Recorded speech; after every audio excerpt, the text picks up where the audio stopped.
Hi guys, may share akong hack. Alam niyo ba, sobrang sakit ng katawan ko. Sobra-sobra na talaga yung insan.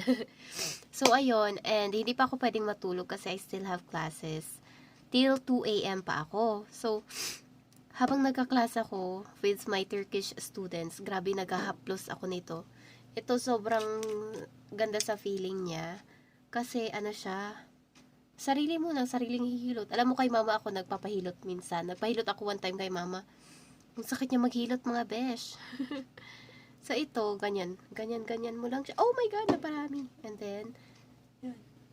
Kahit na malagyan ng hair, maligo ka na lang bukas. Ganun. Tapos yan, haplos-haplos mo, tapos hilot-hilutin mo. Tapos ginagawa ko to habang nagka-class. Naka-open pa rin naman yung camera ko.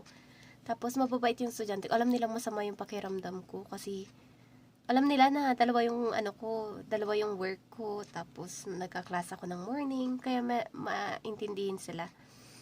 Ayun, tapos hilot-hilutin mo yan buong katawan dito, buong katawan, lagyan mo ng ganito. Tapos later, pag matutulog ako, lalagyan ko ulit nito.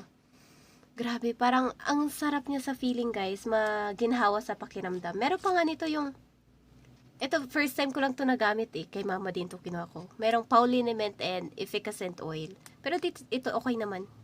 Ayun lang, bye-bye. Class na ako.